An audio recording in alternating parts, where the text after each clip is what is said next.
the politics around capitalism or a rigged system also matter and have only gotten more significant. You went off on this very channel, on these airwaves, about this combination. And I say this in the context of a Democratic Party that is increasingly looking at alternatives to actual capitalism, even if that sounds radical to some people. We saw that in the New York primary. Let's take a look at what you said. An entire integrated system, financial system, trading system, taxing system that was created by both parties over a period of 2 decades is at work on our entire country right now. And we're sitting here arguing about whether we should do the $4 trillion plan that kicks the can down the road for the president for 2017 or burn the place to the ground, both of which are reckless, irresponsible, and stupid.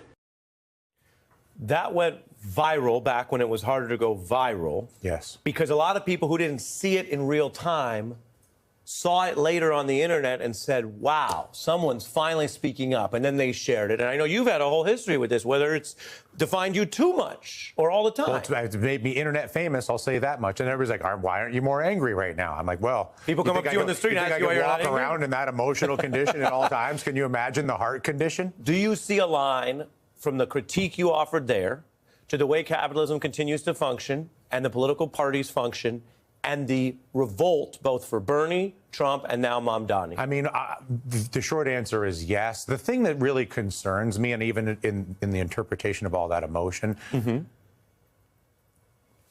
money moves based on 3: tax policy, interest rates, and basically currency values.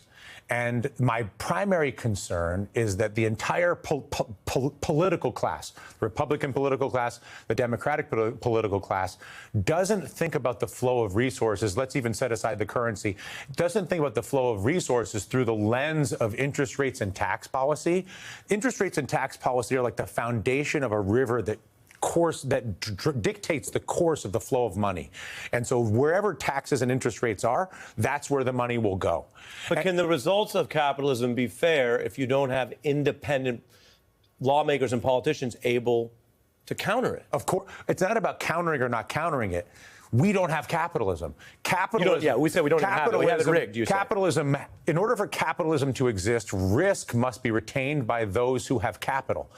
And capitalism only says, I'm going to risk this cup for this pen. But if I risk your cup, if I risk someone else's money for me to make money, that's not capitalism. So the really rich pass on the risk to others. Everybody passes on the risk to someone else, whether it's a student loan that gets passed down or whether it's a billionaire bailout that gets passed down. I don't mean to be annoying, but not literally everybody, because some people don't get access to good loans. Fair enough. But I'm saying people that have access to resources across the board, there is a culture in the United States of shifting risk away from ourselves to an institutional level that is primarily beneficial to the wealthiest individuals. The correction to that is a correction in tax and interest rate policy. And my concern with the Republican Party and the MAGA movement is, you're screwing us, so we're going to screw everybody. It's sort of the ultimatum game, where if I get nothing, nobody gets anything. You're saying it's a high-stakes international version of, to paraphrase one movie in a way I can't on the news, F me, no F you. Exactly. And that's no way to run the world. That's the essence of the MAGA movement, which is an understandable response to exploitation, but deeply counterproductive. Equally counterproductive is the left's response, which is, well, we're not going to deal with the actual flow of resources, rates, taxes, and retained risk, but rather we're going to leave that distorted reality and then use asset acquisition through taxes or whatever else it is, and then give things away. Why are there not 90 trade deals or some progress towards that? Where are we going, and should people care about this? The entire tariff discussion ended in the middle of April. Everything since then is theatrics and nothing more.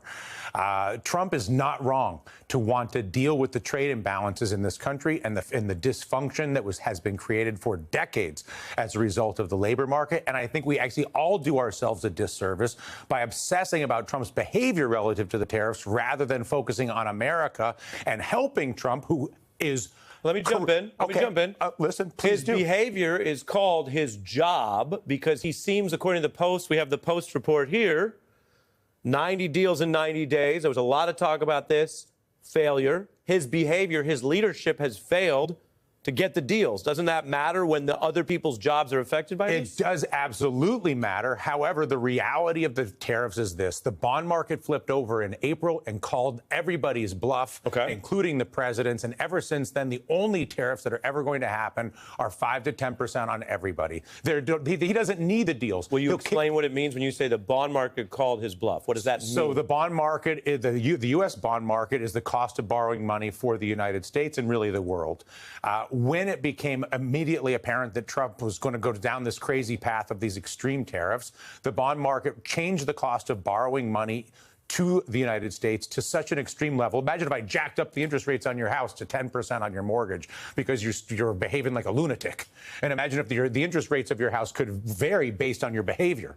Well, and with the bond market, the rates do change based on your behavior. It's not a fixed rate mortgage. And so the Trump behavior triggered a spike in the bond market, a spike in interest rates in the bond market, which immediately corrected the entire situation and then has led to basically a compensation, a PR compensation by the Trump administration as they try to get to the appearance of a victory, but that victory will ultimately end up being more or less what we have, which is 5 to 10% reciprocal tariffs with basically everyone. All right, now I'm going to and they're going to keep kicking the can. Now I'm going to ask a question, and you're going to take a breath because we've known each other. How long have we known each other? 15 years. Some time. Yeah, a while. You say that, and you say it's theater. Does that mean then that there will be no other trade breakthrough, and whether Trump as president does this for months or years? To you, it's largely noise? Yes. So how do we deal with that as a society? The same way the stock market's dealing with it by rendering it irrelevant. The stock market. Explain. If you look at the performance of the U.S. equities market, the stock market is not worried that there's going to be some extreme tariffs levied. They're just not. So the bond market is not worried. You're making a very interesting point. I almost want to slow it down. You know how on social media. In this insightful dialogue, the speaker passionately critiques the current state of capitalism and the political systems that shape it, highlighting systemic flaws that have fueled public discontent and political movements. The discussion, rooted in a viral rant from years prior, underscores a rigged financial, trading, and taxing system crafted by both major U.S. political parties over decades. This system, the speaker argues, misdirects resources and prioritizes the wealthy, contributing to widespread frustration that has manifested in movements like Bernie Sanders' progressivism, Donald Trump's MAGA, and other populist surges. The speaker contends that what exists in the U.S. is not true capitalism, as risk is not retained by those with capital but is instead shifted to others, such as through student loans or institutional mechanisms that benefit the elite.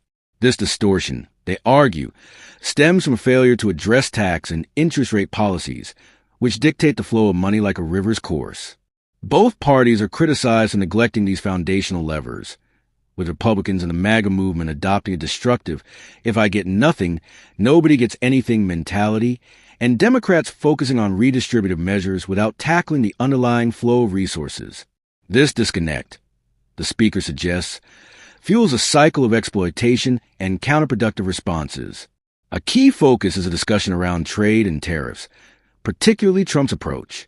The speaker acknowledges the validity of addressing trade imbalances and labor market dysfunction, but criticizes Trump's tactics as theatrical and disruptive. They highlight a pivotal moment in April when the bond market, which determines borrowing costs, reacted to Trump's aggressive tariff proposals by raising interest rates, effectively calling his bluff. This market correction rendered extreme tariff plans unfeasible, leading to a scenario where only modest 5 to 10% reciprocal tariffs are likely despite public posturing. The stock and bond markets, the speaker notes, have already priced in this reality, dismissing the rhetoric as noise. The conversation also touches on broader societal implications. The speaker laments a lack of independent lawmakers capable of countering systemic distortions, emphasizing that fair outcomes under capitalism require policies that align risk with capital ownership. They express frustration with the political class's failure to prioritize resource allocation through tax and interest rate policies, which perpetuates inequality and fuels populist revolts. The MAGA movement is described as an understandable but counterproductive reaction to exploitation, while the left's approach is critiqued for sidestepping structural issues in favor of superficial fixes.